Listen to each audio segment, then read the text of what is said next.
नमस्कार, मैं अंजना शर्मा और आप देख रहे हैं बेगूसराय न्यूज प्लेटफॉर्म। आइए शुरुआत करते हैं आज की खास खबर से। राष्ट्रीय आदिवासी एकता परिषद का केंद्र सरकार के खिलाफ बड़ा ऐलान। बेगूसराय में राष्ट्रीय आदिवासी एकता परिषद के द्वारा आज एक रैली निकाली गई। यह रैली खेतोपुर चौक से शुरू होकर विभिन्न रास्तों से होते हुए हड़ताली चौक पहुंच सभा में तब्दील हो गई। बताते चलें कि आज पूरे देश में राष्ट्रीय आदिवासी एकता परिषद के द्वारा यह प्रदर्शन किया जा रहा है। इसी सिलसिले में आज बेगूसराय में भी इस कार्यक्रम का आयोजन किया गया, जिसमें बड़ी संख्या में राष्ट्रीय आदिवासी एकता परिषद के कार्यकर्ता शामिल हुए। इस संबंध में संघ के संयोजक बनवारी पासवान ने बताया कि राष्ट्रीय आदिवासी एकता परिषद के तत्वाधान में एक राष्ट्रव्यापी रैली का आयोजन किया गया। उन्होंने बताया कि केंद्र में जब से बीजेपी की सरकार बनी है, तब से आदिवासियों के ऊपर अत्याचार और अन्याय का दौर लगातार जारी है।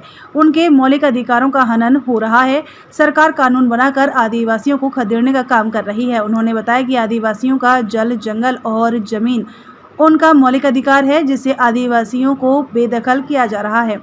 संगठन के लोगों ने बताया कि उनकी मांग है कि जो 5वीं और 6ठी अनुसूची है उसको लागू किया जाए। वहीं उन्होंने मणिपुर की घटना को लेकर कहा कि राज्य सरकार और केंद्र सरकार इसके लिए जिम्मेदार है। बेगूसराय न्यूज प्लेटफॉर्म के लिए कन्हैया पासवान की रिपोर्ट।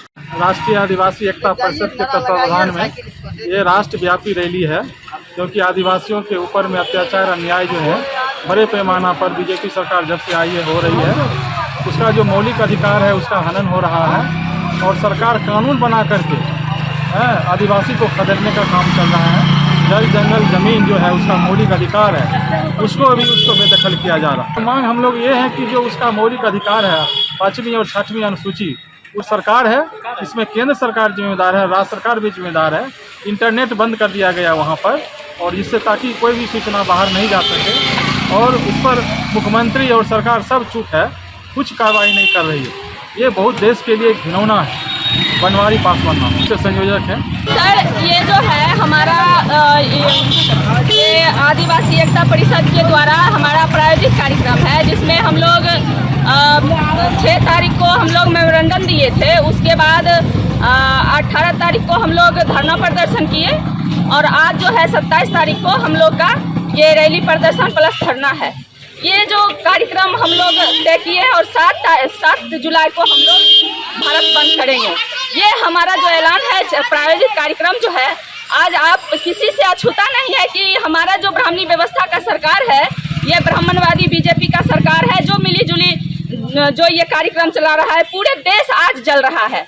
यहाँ महिलाओं की बिल्कुल सुरक्षा नहीं है, और आदिवासी को आड़ में रख करके जो एक महिला आदिवासी को राष्ट्रपति बनाया, और राष्ट्रपति बना करके आज मणिपुर को 2 महीने से ऊपर हो गया है, और वहाँ का घर जल रहा है। बहू बेटी का वहाँ अंग काट दिया जा रहा है और डांस कराया जा रहा है रोड पर, जबकि एक उसमें से एक जो देश की रक्षा करने वाले आर्मी जो होते हैं, जो सर्वोपरि होते हैं हमारे लिए, उनकी पत्नी को भी बख्शा नहीं गया है, और 50 साल की महिलाओं के साथ भी वहाँ उसे घुमाया गया है। तो इस तरीके का जो हमारे देश में ये कुरीतियाँ चल रही है, तो हम इस कुरीतियों के खिलाफ पूरे देश आज हम लोग ये राष्ट्रव्यापी है, कोई एक बेगूसराय का नहीं है, पूरे भारत में सारे जिलों में हमारा ये धरना प्रदर्शन चल रहा है।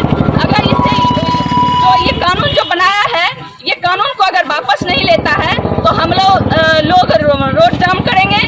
7 तारीख को अगर उससे भी नहीं मानता है, तो हम एयरपोर्ट और रेलवे को जाम करने का काम करेंगे। इसका जिम्मेवार हम गवर्नमेंट को मांगते हैं, जो सरकार है उसको मानते हैं, जो बीजेपी की वर्तमान में सरकार है, चूंकि वो बहुत ही बहुमूल्य सत्ता पर आते हैं, सारे के सारे उनका सत्ता है। तो सबसे ज़्यादा तो हम बीजेपी सरकार को मानते हैं कि बीजेपी का गवर्नमेंट जो है वो दोगला गवर्नमेंट है। वो सिर्फ हिंदू और मुस्लिम करना जानती है, उसके अलावा उसके पास कोई नहीं है, कोई मुद्दा नहीं है जो ये कर सके। और हम खास करके हम बहुजनों का तो उन्होंने देखना पसंद नहीं करता, वो सिर्फ हिंदू और मुस्लिम करते रहता है। यही उसका सत्ता है और यही शासन है, यही वो करना चाहते हैं और कुछ नहीं जानते हैं। देश को कैसे आगे ले जाया जाए, हमारी बेटियों को कैसे सुरक्षा दिया जाए, महिलाओं को कैसे सुरक्षा दिया जाए, ये उसके जेहन में ही नहीं है। मेरा नाम रेखा पंडित है, मैं राष्ट्रीय भारत मुक्ति मोर्चा महिला संघ नई दिल्ली।